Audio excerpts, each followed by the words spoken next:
Javier Bardem. The name itself is a synonym for raw talent, for a screen presence so intense it can be unsettling. He is, without a doubt, one of the greatest actors Spain has ever produced. An Oscar-winning powerhouse. But today, we're not here to talk about his acting. Today, we're talking about the other Javier Bardem, the political activist, the public intellectual. Because while his skill as an actor is undeniable, his consistency as a public figure is, well, let's just say it's as convoluted as a Shakespearean tragedy. Is Javier Bardem a hypocrite?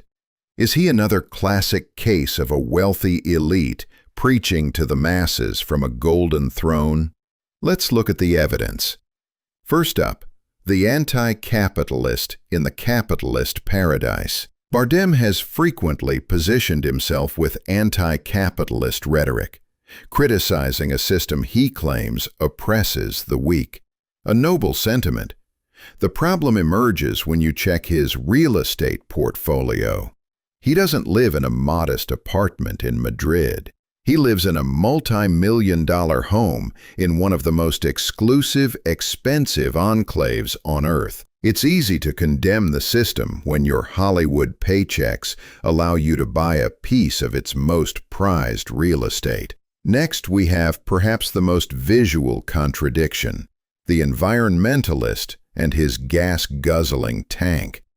Bardem is a vocal advocate for the environment. His highly publicized expedition to Antarctica with Greenpeace was a media event. He speaks passionately about the climate crisis. So, what is his vehicle of choice for daily life in LA? The Lincoln Navigator, one of the largest, most fuel-inefficient SUVs on the market. It's the equivalent of preaching about the dangers of smoking while holding a lit cigarette. For a man of his means, there are countless eco-friendly alternatives.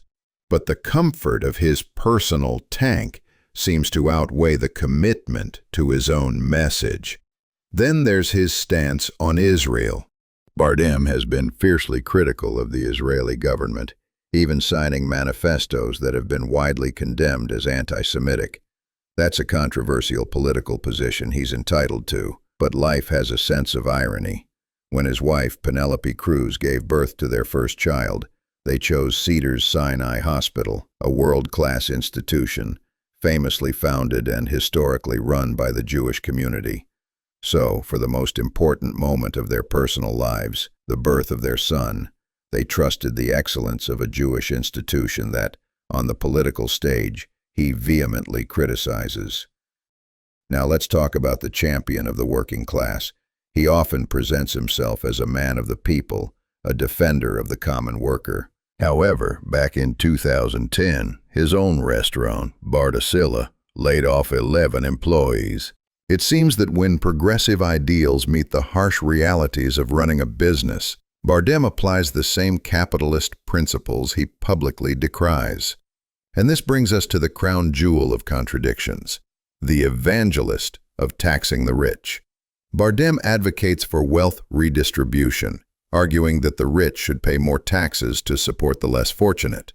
A commendable idea. That is, until you learn that in 2017, the Spanish tax authority fined him 152,000 euros for tax fraud. He promotes others paying their fair share, while he himself was caught trying to pay less than his legal obligation. Where is the redistribution when you're allegedly trying to opt out of the system yourself?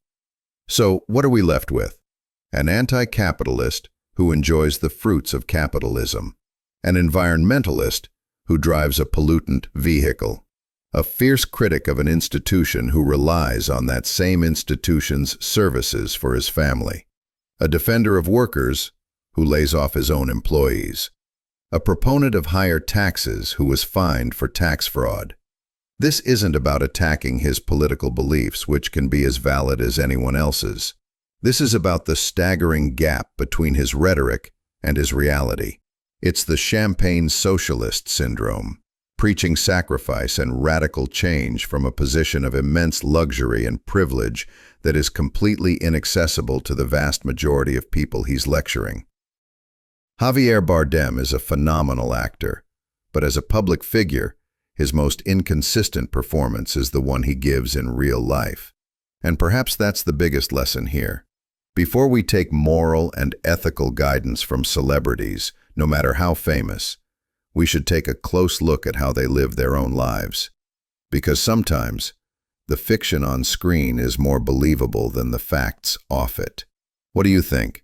Is it fair to judge an artist's private consistency, or should we only value their professional work?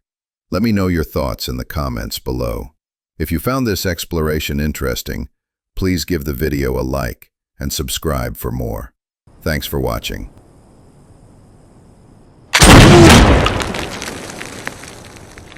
My turn. I win.